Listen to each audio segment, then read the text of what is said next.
सुबह के 9 बजे होते हैं। राजेश्वरी तैयार होकर सीधा सुषमा के घर पहुंचती है। घर की घंटी बजती है। सुषमा उस वक्त पूजा कर रही होती है और स्वाति दरवाजा खोलती है। नमस्ते आंटी जी, आइए ना, मम्मी जी पूजा कर रही है, आप बैठिए, मैं आपके लिए चाय लाती हूँ। स्वाति चाय लाकर राजेश्वरी को देती है। चाय का पहला घूंट पीते ही, स्वाति बहुत तुम बुरा न मानो तो एक बात कहूँ। आंटी जी, आप तो मेरी माँ जैसी है, आपकी बातों का क्या बुरा मानना। चाय में वो बात नहीं आ रही। सुबह की चाय ऐसी होनी चाहिए जिसे पीते ही शरीर में फुर्ती आ जाए। लगता है तूने चाय में चाय का मसाला नहीं डाला। आंटी जी, मैंने चाय में अदरक और इलायची तो डाली है। ऐसे नहीं बहू, चाय का मसाला होता है। तो चाहे तो उस मसाले को घर पर भी बना सकती है और बाजार से भी खरीद सकती है। बिना मसाले वाली चाय चाय नहीं लगती। आंटी जी, अब मैं मसाला डालकर चाय बनाया करूंगी। हाँ बहू, जाकर एक कप मसाले वाली चाय बना कर ले आ। स्वाति रसोई में जाती है। मम्मी जी ने कभी नहीं कहा चाय अच्छी नहीं बनी, इनके बड़े नखरे, अब इनके लिए दोबारा चाय बनाओ। मसाले में क्या डालूं? स्वाति चाय में अदरक, लौंग, इलायची और दालचीनी कूट कर डाल देती है और थोड़ी देर में चाय लाकर राजेश्वरी को देती है। चाय पीते ही, अब बनी है असली चाय। आप तो चाय बनाना सीख गई। तभी अपनी पूजा खत्म करके सुषमा वहां आती है। दोनों थोड़ी देर बातें करती हैं। अच्छा बहन जी, अब मैं चलती हूँ। अरे इतनी भी क्या जल्दी है, नाश्ते का वक्त है, नाश्ता करके जाइए। सुषमा स्वाति को आवाज देती है। स्वाति बहू। जी मम्मी जी। हम दोनों के लिए नाश्ता लगा दे बेटा। ठीक है मम्मी जी। स्वाति खाने की टेबल पर नाश्ता लगाती है। बहू, ये तूने क्या बनाया है? आंटी जी, पोहे बनाया मैंने। पोहे में हल्दी डालना भूल गई क्या? ऐसा लग रहा है जैसे पोहे धोकर दे दिया हो। आंटी जी, मैं पोहे में हल्दी नहीं डालती, लेकिन मैंने इसमें प्याज का तड़का लगाया है। अरे बहू, पोहे में सिर्फ प्याज का तड़का लगाने से स्वाद थोड़ी ना आएगा। पोहे में हरी सब्जियां जैसे गाजर, मटर, फूल गोभी, ये सब डालना चाहिए। थोड़ी मूंगफली डाल, थोड़ा धनिया के पत्ते डाल, तभी तो पोहे में स्वाद आएगा। पोहे हेल्दी भी बनेंगे, शरीर को भी लगेगा। बहन जी ठीक कह रही है स्वाति बहू, तेरी शादी को 3 साल हो गए, तूने अभी तक खाना बनाना नहीं सीखा। मम्मी जी, खाना अच्छा नहीं बनाया क्या? खाना अच्छा बना है, लेकिन जैसे बहन जी बता रही है ना वैसे बनाया कर बेटा। ठीक है मम्मी जी। स्वाति रसोई में चली जाती है। ये राजेश्वरी आंटी हमारे घर आकर खाने में इतने नुक्स निकाल रही है, न जाने निधि भाभी का क्या हाल होता का। ऐसी पड़ोसन मेरी ही किस्मत पर लिखी थी। राजेश्वरी नाश्ता करके चली जाती है। इसी तरह एक दिन वो दोपहर के वक्त पड़ोस में रहने वाली रीटा के घर जाती है। रीटा की बहू प्रियंका उस वक्त सबके लिए खाना लगा रही थी। आओ आओ राजेश्वरी, बिल्कुल सही वक्त पर आई हो। बहुत दिन से मुलाकात नहीं हुई थी। उस दिन आप सुषमा जी के घर पूजा में भी नहीं आए, तो सोचा आपका हाल चाल ले लूं। सब ठीक तो है ना? हाँ, मैं बिल्कुल ठीक हूँ। हम लोग अभी खाना खाने ही जा रहे थे। आइए ना, आप भी हमारे साथ खाना खा लीजिए। रीटा प्रियंका से राजेश्वरी के लिए खाना लगाने को कहती है। प्रियंका सबके साथ राजेश्वरी का भी खाना लगाती है, लेकिन अपनी आदत से मजबूर राजेश्वरी यहाँ भी खाने में नुक्स निकालना शुरू कर देती है। प्रियंका बहू, तूने कभी शादी से पहले खाना नहीं बनाया था क्या? आंटी जी, मैंने शादी से पहले तो कभी खाना नहीं बनाया, शादी के बाद ही खाना बनाना शुरू किया है। तभी कहो खाना अच्छा क्यों नहीं बना। फिर भी बहू, तेरी शादी को 4 साल तो हो गए, अब तो तुझे खाना बनाना आ जाना चाहिए था। आंटी जी, खाने में कोई कमी रह गई है क्या? दाल में नमक बहुत तेज है, और ये जो तूने चने की सब्जी बनाई है ना, इसमें साबुत गरम मसाला तो डाला नहीं। आंटी जी, मैंने इसमें चना मसाला डाला है। देख बहू, तू इसमें चना मसाला के साथ साबुत गरम मसाला भी डालती तो चने का स्वाद 2 गुना हो जाता। प्रियंका बहू, बहन जी ठीक कह रही है। अब तक तो तुझे खाना बनाना सीख ही लेना चाहिए। तूने दाल में नमक तेज कर दिया, सब्जी में भी ठीक से मसाले नहीं डाले। मम्मी जी, दाल में नमक गलती से तेज हो गया। अब नमक तो डल चुकी है, अगर दाल में पानी मिलाती तो दाल पतली हो जाती। प्रियंका बहू, अगर दाल में नमक तेज हो जाए तो उसमें पानी की जगह थोड़ा घी मिला दे, नमक अपने आप बैलेंस हो जाएगा और दाल का टेस्ट भी निखर जाएगा। प्रियंका बहू, अब तो तुझे ये छोटी मोटी कुकिंग टिप्स सीख ही लेनी चाहिए। तू सारा दिन फोन में रील्स चलाती है, यूट्यूब पर कुकिंग क्लास क्यों नहीं कर लेती? तेरा कुकिंग स्किल भी बढ़ जाएगा। ठीक है मम्मी जी, मैं अपनी कुकिंग स्किल बढ़ाने की कोशिश करूंगी। राजेश्वरी आंटी को भी खाने के वक्त ही हमारे घर आना था। मम्मी जी ने कभी मेरे खाने के बारे में कुछ नहीं कहा। इनके आते ही मम्मी जी मेरे खाने में कमियां निकालने लगी। क्या सोचने लगी बहू? कुछ नहीं मम्मी जी, मैं आप लोगों के लिए कुछ और लेकर आऊं क्या? नहीं नहीं बहू, मुझे कुछ नहीं चाहिए। आंटी जी, आपको थोड़े राइस दे दूं? अरे नहीं बहू, मैंने तो बहुत खा लिया। खाना अच्छा भी नहीं लगा और बहुत खा भी लिया, ये सही है। खाना खाने के बाद राजेश्वरी वहां से चली जाती है। इसी तरह एक शाम राजेश्वरी जानकी के घर पहुंच जाती है। जानकी और राजेश्वरी दोनों मोहल्ले भर की बातें करती रहती है। इसी बीच जानकी की बहू तृप्ति रसोई में चाय बना रही थी। तो ये है राजेश्वरी आंटी, मैंने इसके बारे में सुना है। ये लोगों के घरों में खाने के वक्त पहुंच जाती है और खाने में कमियां निकालती है।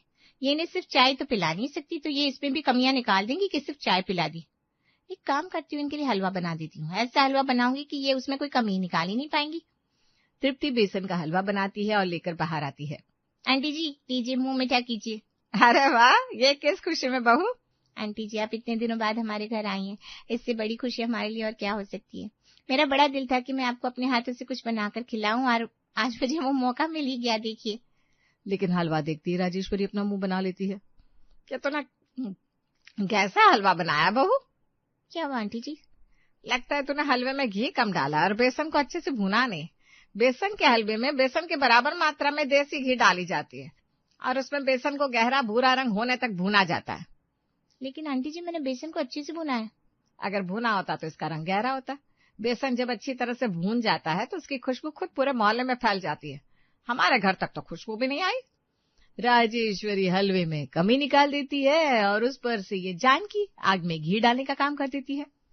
तृप्ति बहू, कितनी बार कहा है अच्छा खाना बनाने में मेहनत और वक्त लगाकर, लेकिन तुझे तो पता नहीं किस बात की जल्दी मची रहती है। तृप्ति का सारा मूड ऑफ हो जाता है। बुरा मत मानना तृप्ति बहू, लेकिन अगर यही हलवा जब मैं बनाती थी पूरे मोहल्ले को पता लग जाता था और सब हलवा खाने मेरे घर आ जाते थे। लेकिन कोई बात नहीं, तो दिल छोटा मत कर, धीरे धीरे सीख जाएगी। हाँ। राजेश्वरी हलवा खाकर अपने घर चली जाती है। इसी तरह एक दिन वो फिर सुषमा के घर जाती है। दोपहर के 1 बज रहे होते। राजेश्वरी को देखते ही स्वाति मन ही मन चिढ़ जाती है। आ गई खाना खाने, अब मेरे बनाए हुए खाने में कमियां भी निकालेंगी और खाना भी खाकर जाएंगी, लेकिन आज तो मैं इन्हें खाना खिलाऊंगी नहीं। स्वाति केवल चाय लेकर आती है। स्वाति बहू, इस वक्त चाय कौन पीता है? राजेश्वरी जी हमारे घर आई हैं, इनके लिए खाना लगा बेटा। ठीक है मम्मी जी। स्वाति रसोई में जाती है। यार अब इन्हें खाना खिलाओ और अपने ही खाने की बुराइयां सुनो। बहू तो ने दाल में ये नहीं डाला, सब्जी में वो नहीं डाला, लेकिन अब करो भी क्या, खाने के वक्त आई है, खाना तो खिलाना पड़ेगा।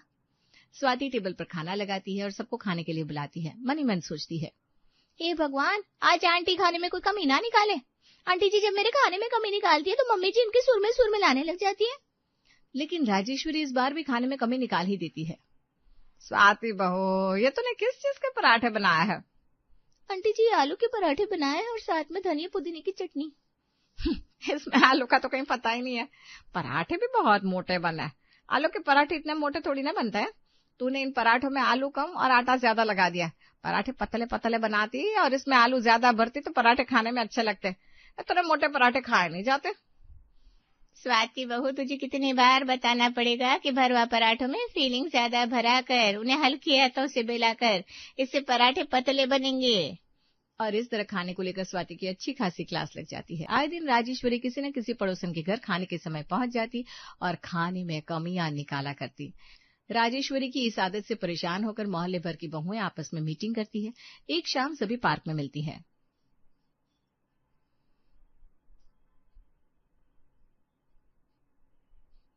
क्या बात है, आज पूरे मोहल्ले की बहुओं की पार्टी है क्या? किस बात की पार्टी? हम तो पहले से ही परेशान हैं। पार्टी तो राजेश्वरी आंटी की हो रही है। अरे उनकी मत कहो, उन्होंने तो नाक में दम कर रखा है। अक्सर खाने के वक्त हमारे घर पहुंच जाती है। कितना भी अच्छा खाना बनाकर खिला दो, लेकिन उन्हें तो खाने में कमियां निकालनी है। अरे यार उनका नाम मत ले, उनका नाम सुनते मुझे मेरे खाने में नमक कम और हल्दी ज्यादा नजर आने लगती है। हाँ यार, एक तो वो खाने के वक्त हमारे घर आती है, उस पर से हर बार खाने में कोई ना कोई नुक्स निकालती है। पहले मम्मी जी मुझे कुछ कहती नहीं थी, लेकिन जब से उन्होंने मेरे खाने में कमियां निकालनी शुरू किया ना, अब मम्मी जी को भी मेरा बनाया हुआ खाना अच्छा नहीं लगता। मेरी मम्मी जी का भी यही हाल है। हमारे घर तो वो कभी कभी आती है, तो सोच उनकी बहू निधि उन्हें कैसे झेलती होगी। यार जब वो हमारे खाने में इतनी कमियां निकालती है तो निधि भाभी के बनाए हुए खाने में भी कमियां तो निकालती होंगी। हमें उनकी ये आदत छुड़वानी होगी। लेकिन कैसे? वो अक्सर हमारे घर खाने पर आती है। अब हम उनके घर खाने पर जाएंगे और देखेंगे उनकी बहू कौन सी मास्टर शेफ है।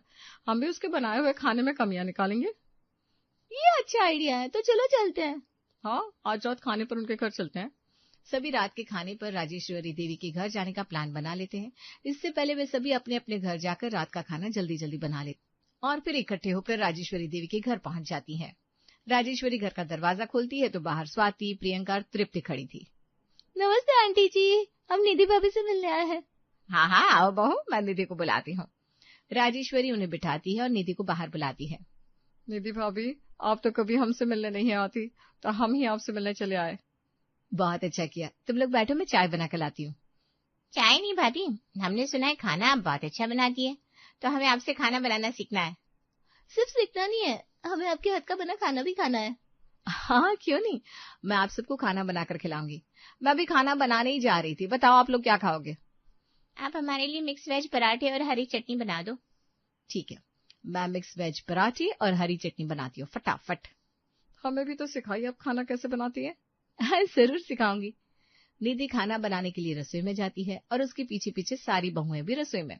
निधि सबको मिक्स वेज पराठा बनाना बताती है। निधि खाना बना रही थी, सभी उसे बनाते हुए देख रही थी। निधि पराठे के साथ हरी चटनी, टमाटर की चटनी और रायता भी बनाती है। कुछ देर के बाद, लीजिए खाना बनकर तैयार हो गया है। निधि टेबल पर सबके लिए खाना लगाती है। जब सभी खाना शुरू करते हैं, निधि भाभी, आपने पराठे तो बहुत टेस्टी बनाए। हाँ, पराठों में फीलिंग बहुत अच्छे से भरी है। हरी सब्जियों का स्वाद भी पता चल रहा है और नमक भी एकदम परफेक्ट है। पराठे पतले और करारे भी हैं। सभी को निधि के हाथ का खाना बहुत अच्छा लगता है। खाना खाकर वे अपने अपने घर चली जाती है। इसके बाद वे सभी पार्क में मीटिंग करती है। उस दिन तो निधि भाभी ने मिक्स वेज पराठे बहुत अच्छे बनाए थे। कोई ना, इस बार हम उससे शाही पनीर पराठा बनवाएंगे, फिर देखते हैं वो कैसा खाना बनाती है। हम कल सुबह सुबह उनके घर जाएंगे। सभी ये तय करते हैं कि अगले दिन वे नाश्ते के वक्त राजेश्वरी देवी के घर जाएंगी। दूसरे दिन वे अपने घर में जल्दी नाश्ता बना लेती है और उसके बाद राजेश्वरी देवी के घर पहुंच जाती है। निधि भाभी, आज हमें आपके हाथों के बने शाही पनीर के पराठे खाने हैं। हाँ क्यों नहीं, चलिए मैं अब भी शाही पनीर पराठे बना देती हूँ, लेकिन आप लोगों को थोड़ा इंतजार करना पड़ेगा। हम इंतजार कर लेंगे। निधि रसोई में जाकर नाश्ते की तैयारी करने लगती है। इधर ड्राइंग रूम में बैठी सभी बहुएं आपस में एक दूसरे से कहती हैं, उस दिन तो निधि भाभी ने बहुत पतले पतले पराठे बनाए थे, आज देखते हैं वे शाही पनीर के पराठे पतले कैसे बनाती है। शाही पनीर के पराठे पतले बनेंगे ही नहीं, तो आज निधि भाभी के खाने में भी कभी निकाल ही आएंगे। देखते हैं राजेश्वरी आंटी निधि भाभी के बनाए खाने में कौन सी कमी निकालती हैं। थोड़ी देर के बाद वे सभी रसोई में निधि के पास पहुंच जाती हैं और उससे शाही पनीर के पराठे बनाना सीखती हैं। उस दिन भी निधि के बनाए हुए शाही पनीर पराठे में कोई कमी नहीं थी। निधि बहुत पतले और करारे पराठे बनाती है। निधि भाभी, पराठे बहुत टेस्टी बने हैं, आपने ये पराठे कैसे बनाए? निधि उन्हें पराठे बनाने की पूरी विधि बताती है। इस तरह एक दिन वे निधि के घर दोपहर के वक्त पहुंच जाती है और सभी उससे अलग अलग तरह के पराठों की डिमांड करती है। निधि भाभी, मैंने बहुत दिनों से मूली के पराठे नहीं खाए। मेरा तो आज गोभी के पराठे का बहुत दिल हो रहा है। मुझे पालक पनीर के पराठे सबसे ज्यादा पसंद है, लेकिन निधि भाभी अब रहने दो, इतनी वैरायटी तो आप बना नहीं पाओगी। अरे ये तो कुछ भी नहीं है, मैं उससे भी ज्यादा वैरायटी के पराठे एक साथ बना सकती हूँ। निधि पराठे बनाने के लिए रसोई में जाती है। राजेश्वरी भी अपनी अलग फरमाइश कर देती है। निधि बहू पराठे बना ही रही है तो मेरे लिए पनीर के पराठे बना देना बेटा। ठीक है मम्मी जी, अभी बनाती हूँ। कुछ ही देर में निधि सभी प्रकार के अलग अलग पराठे बनाकर तैयार कर लेती है और टेबल पर खाना लगाती है। खाने में 4 तरीके के पराठे और उसके साथ कई तरह की चटनियां भी होती है। कमाल है, निधि भाभी के हाथों में कोई जादू की छड़ी है क्या? इतनी जल्दी इतनी वैरायटी बना डाली और वो भी इतनी टेस्टी। यार निधि भाभी ने तो हमारा मुंह बंद कर दिया, इतना लाजवाब खाना और वो भी इतनी जल्दी। सभी निधि का बनाया हुआ खाना खाती हैं और मन ही मन उसकी तारीफ करती हैं, लेकिन राजेश्वरी देवी के घर जाकर फरमाइशी खाना बनवाना नहीं छोड़ती। अब आए दिन मोहल्ले की बहुएं राजेश्वरी देवी के घर खाने के वक्त पहुंच जाती और निधि से फरमाइशी खाना बनवा कर खाती। निधि भाभी, आज हमारे लिए पाव भाजी बना दो। निधि भाभी, आज हमें छोले भटूरे खाने हैं। निधि भाभी, आज हमारा ना कढ़ी चावल खाने का बड़ा दिल है। निधि सबका फरमाइशी खाना बनाती और उन्हें खिलाती, लेकिन उसके बनाए खाने में उन्हें कोई कमी नहीं मिलती थी। एक दिन फिर वे सभी पार्क में मीटिंग करती है। यार, हम इतने दिनों से राजेश्वरी आंटी के घर जा रहे हैं और निधि भाभी के हाथों का बना खाना खा रहे हैं, लेकिन निधि भाभी के खाने में कोई कमी नहीं है। हाँ यार, वो खाना इतना अच्छा बनाती है कि हम कमियां निकाल ही नहीं पाते। हम उनके खाने में कमियां निकाले तो कैसे, कोई कमी हो तो निकाले ना। तो क्या राजेश्वरी आंटी निधि भाभी के खाने में भी कमी निकालती होंगी? जब निधि भाभी इतना अच्छा खाना बनाती है तो आंटी उनके खाने में क्या ही कमी निकाल पाती होंगी। राजेश्वरी आंटी अपनी आदत से मजबूर है, वो निधि भाभी के खाने में भी कमियां जरूर निकालती होंगी। लेकिन कुछ भी कहो, खाना बनाने में निधि भाभी लेजेंड है। हमें निधि भाभी से पूछना चाहिए कि उन्होंने इतना अच्छा खाना बनाना कहाँ से सीखा। मैं निधि भाभी को फोन करती हूँ और उन्हें यहाँ बुला लेती हूँ। हाँ, तो उन्हें फोन करके यहीं बुला ले। स्वाति निधि को फोन करके पार्क में बुलाती है। कुछ देर के बाद निधि पार्क में आती है। क्या बात है, आप लोगों ने मुझे यहाँ क्यों बुलाया? घर आ जाते, मैं आप लोगों के लिए कुछ स्पेशल बना देती। नहीं नहीं भाभी, हमने आपके हाथ का खाना बहुत खा लिया। अब हम आपसे कुछ पूछना चाहते हैं। बोलो, क्या पूछना है? निधि भाभी, आपने कोई कुकिंग कोर्स किया है क्या? नहीं, मैंने कोई कुकिंग कोर्स नहीं किया। तो आपने शादी से पहले अपने मायके में खाना बनाना सीखा होगा, तभी आप इतना अच्छा खाना बना लेती हो। नहीं, मैंने शादी से पहले कभी खाना ही नहीं बनाया, और ना मैं पहले से इतना अच्छा खाना बनाती थी। फिर तो आंटी जी आपके खाने में भी कमियां निकालती होंगी। जब मैं शादी करके ससुराल आई तो मुझे खाना बनाना आता ही नहीं था। मैंने यहाँ खाना बनाना शुरू किया तो मुझसे रोज कोई ना कोई गलती हो जाती थी और खाने में कमी रह जाती थी। मम्मी जी मुझे रोज बताती थी कि मेरे खाने में क्या कमी है और उन्हें कैसे सुधारना है। मम्मी जी का टोकना और मेरे खाने में कमियां निकालना मुझे बिल्कुल भी बुरा नहीं लगता था। वो जैसा बताती मैं वैसा ही करती, और इस तरह से आज शादी के 3 साल बाद मैं अच्छा खाना बनाना सीख गई। ये सब मम्मी जी की वजह से हुआ है।